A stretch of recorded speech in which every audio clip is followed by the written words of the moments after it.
En el mundo de la educación, la tensión entre el enfoque neoliberal y el derecho a la educación equitativa y de calidad es un tema de profundo debate.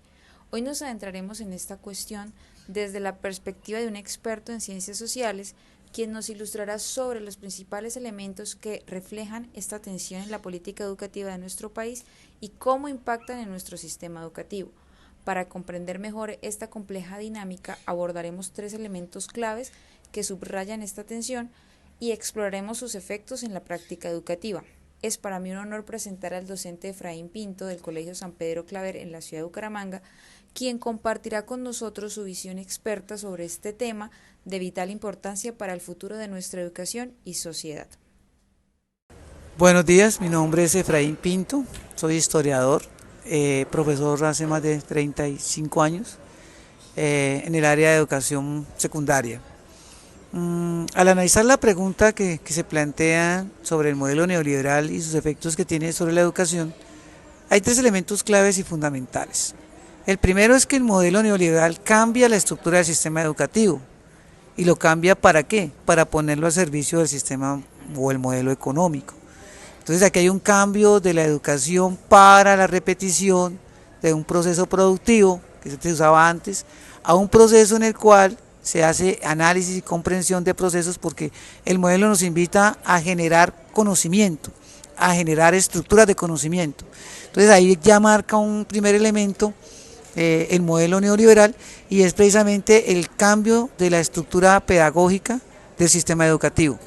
Entonces sería, digamos, el primer efecto que tiene el modelo neoliberal sobre la educación. El segundo elemento fundamental es el modelo como tal le quita los recursos al sistema de inversión social. ¿Eso qué implica? Implica que tiene un efecto directo sobre el sistema educativo público. Es decir, que se va a desfavorecer la calidad educativa en el sistema público. ¿Y cómo se evidencia esto? Pues sencillamente porque la inversión en educación, que debía verse como un proceso de mejoramiento ostensible de la calidad de vida de los ciudadanos, se ve como simple y llanamente un gasto. Es un gasto que el Estado debe restringir al máximo, es un gasto más que el Estado debe restringir de su problemática de inversión. Entonces eso también tiene un efecto negativo sobre el sistema educativo, y es la calidad educativa. Entonces se ha privilegiado más el generar la suficiente capacidad digámoslo así, de cupos educativos, más que en calidad educativa. Entonces es otro efecto que se ha tenido sobre la educación en el modelo neoliberal, y es la misma concepción de entender que la educación no es un elemento de progreso, no es un elemento de desarrollo, sino simple y llanamente un gasto que el Estado debe asumir, y que se enfoca más en el contexto de lo social. Entonces el gasto social, al ser recortado, pues lógicamente tiene una influencia negativa en la educación. Tercer elemento que considero que es fundamental dentro del modelo neoliberal y que afecta directamente la estructura es básicamente el concepto de la empresa de hoy. El empresario de hoy busca un trabajador con unas condiciones que el mismo sistema no ofrece. Es decir, estamos buscando un tipo de trabajador con unas cualificaciones que el modelo, por lo menos el modelo público, no ofrece, y que en el sector privado pues se está enfocando hacia otros sectores más productivos. Es decir, hay una incoherencia entre lo que ofrece el sector público de la educación frente a lo que necesita el sistema productivo nacional.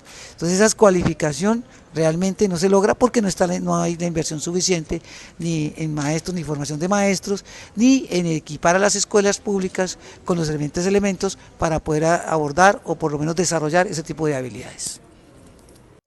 Bueno, muy interesante lo que nos menciona el profe Efraín, ¿cierto? Nos nombra tres conceptos del enfoque neoliberal y cómo esto afectaba el derecho a la educación. El primero de cómo las estructuras neoliberales han afectado a las estrategias pedagógicas. El segundo de cómo hay una escasez en los recursos sociales y por ende en la educación.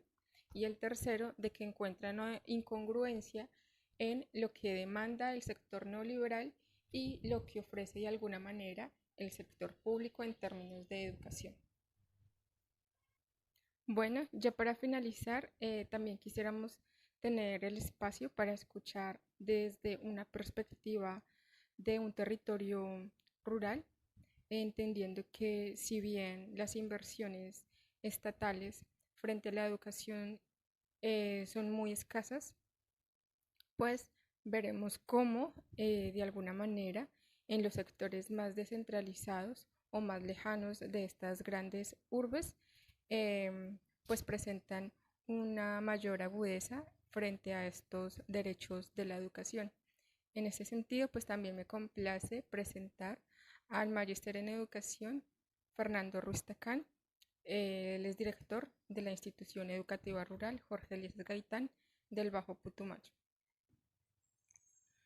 En un contexto como el nuestro, un contexto rural, pues se puede evidenciar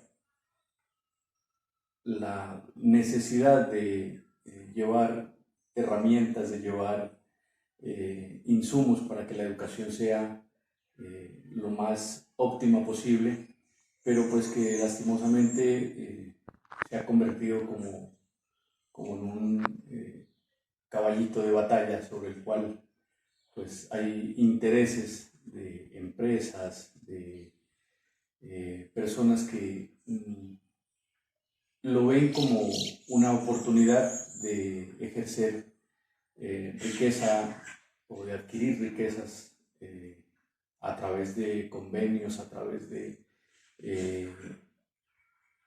situaciones que podrían ser inicialmente acciones de buena fe, pero que de por sí también llevan unos intereses que están muy por encima de lo que en realidad se requiere para las instituciones educativas y para poder realizar la tarea tan imperativa de llegar hasta estas regiones y impartir, transmitir conocimiento.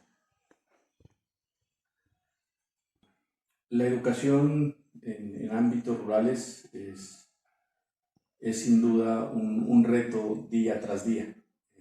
La necesidad de